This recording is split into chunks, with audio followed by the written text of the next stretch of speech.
بسم اللہ الرحمن الرحیم۔ باب الایمان فی الطلاق، صفحہ 385۔ طلاق میں قسموں کا بیان۔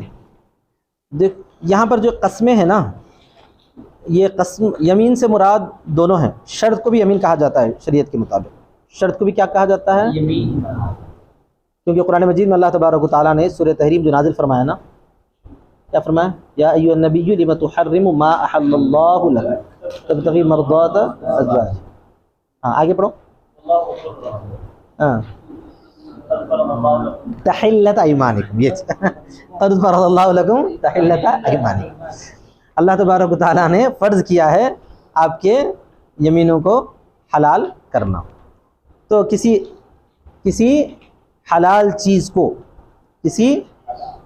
چیز کو حرام کرنا بھی یمین ہے۔ کسی حلال چیز کو حرام کرنا بھی کیا ہے؟ یمین۔ تو یہاں پر یمین سے مراد صرف قسم کھانا ہی نہیں، بلکہ کوئی شرط لگانا یا اسی طرح پر کسی حلال کو حرام وغیرہ کے الفاظ استعمال کرنا، یہ سب یمین کے اندر شامل ہوتا ہے۔ اب یہاں پر طلاق میں کیا کیا یمینیں ہوتی ہیں دیکھیے۔ وَإِذَا أَضَافَ الطَّلَاقَ إِلَى النِّكَاحِ وَقَعَ عَقِبَ النِّكَاحِ، اور جب طلاق کو منسوب کرے نکاح کی طرف، واقع ہو جاتی ہے نکاح کے بعد۔ یہی بڑا مسئلہ ہے جو پرسوں میں اس سے پہلے ذکر کیا تھا۔ اور کوئی آدمی یوں کہے کسی خاتون کو کہ اگر میں نے تجھ سے نکاح کیا تو تجھ کو طلاق، تو وہ کب ہو جاتی ہے؟ نکاح کرنے کے بعد طلاق پڑ جاتی ہے۔ یا یوں ہی بول دیا کہ اگر میں کسی عورت سے نکاح کروں تو اس کو طلاق، تو عورت سے نکاح کرتے ہی طلاق پڑ جاتی ہے۔ یہ بھی یمین جیسا ہے۔ آئی بات سمجھ میں؟ حالانکہ انہیں قسم نہیں کھایا۔ مثل ان یقول لامرأۃ، اس طور پر کہ کہے کسی عورت سے ان تزوجتک فانت طالق، اگر میں تجھ سے شادی کروں تو طلاق والی ہے۔ یا کل امرأۃ اتزوجها فہی طالق، یا ہر عورت کہ میں اس سے شادی کروں تو طلاق والی ہے۔ تو یہاں پر جو ہے یمین کو کس کی طرف منسوب کیا ہے؟ انہیں نکاح کی طرف منسوب کیا ہے۔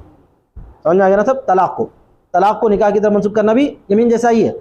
تو جیسے ہی نکاح کیا تو طلاق پڑ جائے گی، چونکہ جب کا لفظ استعمال نہیں ہے تو لہذا کلما نہیں ہوتا، لہذا ایک مرتبہ ہوتا ہے خالی۔ سمجھ میں آ گیا؟ وقال الشافعی لا یقع، امام شافعی رحمۃ اللہ علیہ یہاں پر فرماتے ہیں واقع نہیں ہوگا، طلاق واقع نہیں ہوگی۔ کیوں؟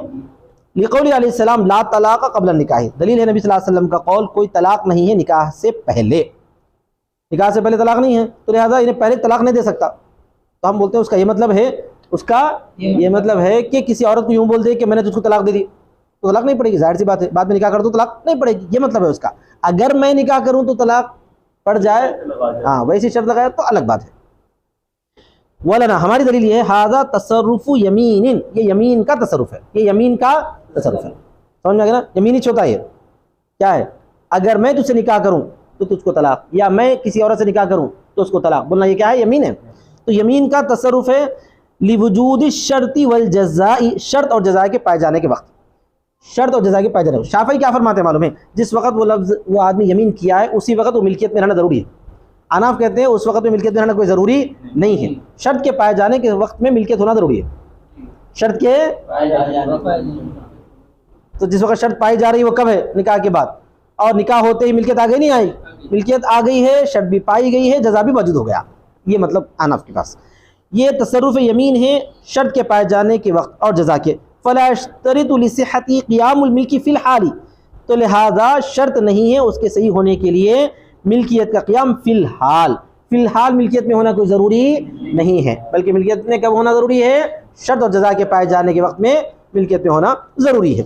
لأن الوقوع عند الشرط والملک متيقن به عنده، اس لیے کہ واقع ہونا شرط کے بعد ہوتا ہے، شرط کے ساتھ ہوتا ہے، بولے تو شرط کے پاس ہوتا ہے، مطلب شرط کے بعد ہے۔ واقع ہونا کب ہوتا ہے؟ شرط کے بعد۔ اور ملکیت اس وقت میں متيقن ہے، ان کے پاس ملکیت اس وقت میں یقینی ہے، اس وقت میں شرط کے پائے جانے کے وقت میں نکاح کی ملکیت ہے، لہذا طلاق کی بھی ملکیت حاصل ہے۔ وقبل ذلك اثره المنع، اور اس سے پہلے اس کا اثر منع ہے۔ اس کا اثر شرط کے پائے جانے سے پہلے یمین کا اثر جو ہے کچھ بھی نہیں ہوتا ہے۔ وهو قائم بالمتصرف، اور وہ متصرف کے ساتھ قائم ہے۔ متصرف کے ساتھ قائم ہے کا مطلب یہ ہے ملکیت ہونے کے وقت میں شرط پائی جائے، اس حیثیت سے وہ شرط قائم ہے۔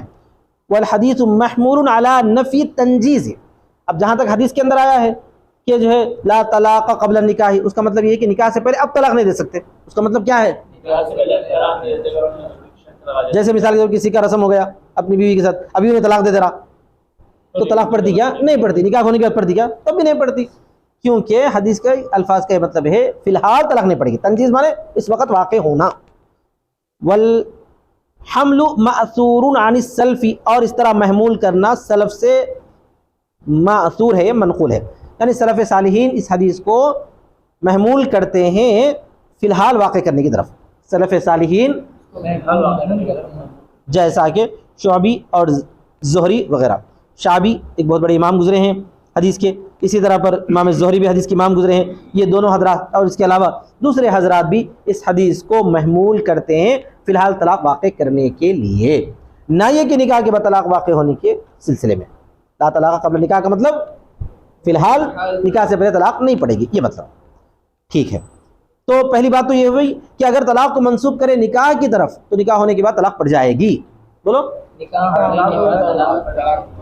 دوسری بات وَإِذَا أَضَافُوا إِلَى شَرْطٍ وَقَعَ عَقِيبَ الشَّرْطِ، اور اگر منسوب کیا اس کو ایسی شرط کی طرف کہ جو واقع ہو شرط کے بعد، مثل ان یقول امرأته ان دخلت الدار فانت طالق، جب اس کو طلاق کو منسوب کرے ایسے شرط کی طرف جو واقع ہوئی، سمجھ میں آ گیا نا، شرط کے بعد، اس طور پر کہ جیسا کہ کہے اپنی بیوی سے ان دخلت الدار فانت طالق، اگر تو گھر میں داخل ہو تو اس کو طلاق ہے. وہذا بالاتفاق، اور یہ اتفاق کے ساتھ ہے. لأن الملک واقع ہوئی نہیں، واقع ہوگی شرط کے بعد. جب اس کو منسوب کرے کسی شرط کی طرف، طلاق کو منسوب کرے شرط کی طرف تو طلاق واقع ہو جائے گی شرط کے بعد. اس میں کوئی جھگڑا بھی نہیں ہے. کیوں؟ کیا بولا؟ اگر جیسا کہ کہے اپنی بیوی سے اگر تو گھر میں داخل ہو تو اس کو طلاق ہے. اگر تو داخل ہونے کے بعد طلاق پڑ جائے گی، داخل ہونے کے بعد طلاق پڑ جائے گی. یہ بات تو بالکل آسان ہے. وہذا بالاتفاق، اور یہ اتفاق کے ساتھ ہے. لأن الملک قائم فی الحال، اس لیے کہ ملکیت فی الحال قائم ہے. امام شافعی کے پاس بھی ہے نہیں ہے، فی الحال قائم ہے. والظاہر بقاؤ الی وقت وجود الشرط، اور ظاہر ہے اس کا باقی رہنا شرط کے پائے جانے کے وقت تک. شرط کے پائے جانے کے وقت بھی وہ باقی رہنا، اس بات کا ہی امکان زیادہ ہے. ایسی بات ہو سکتی ہے کبھی کبھار کہ شرط واقع ہونے سے پہلے ملکیت کو انہیں کیا کر دے، خارج کر دے، یعنی یہ کہ فوراً طلاق دے دے الگ سے. تو یہ بات کبھی کبھار ممکن ہے، لیکن جس وقت انہیں بول رہا ہے اس وقت ملکیت قائم ہے نا، لہٰذا امام شافعی بھی اس کو مانتے ہیں کہ ابھی ملکیت باقی ہے، لہٰذا انہیں شرط کی طرف اس کو منسوب کر سکتا ہے. فیصح یمیناً، تو وہ صحیح ہو جاتا ہے یمین کے اعتبار سے، اور یقان یا واقع کرنے کے بھی اعتبار سے. تو خلاصہ کیا ہوا؟ اگر اس کو منسوب کر دے کسی شرط کی طرف تو شرط کے بعد طلاق واقع ہو جائے گی. ولا تصح اضافت الطلاق الا ان يكون الحالف مالکا او يضيفه الى ملک. یہاں سے ایک نئی بات بتا رہے ہیں کہ اور صحیح نہیں ہے طلاق کی اضافت مگر یہ کہ قسم کھانے والا مطلب یہ کہ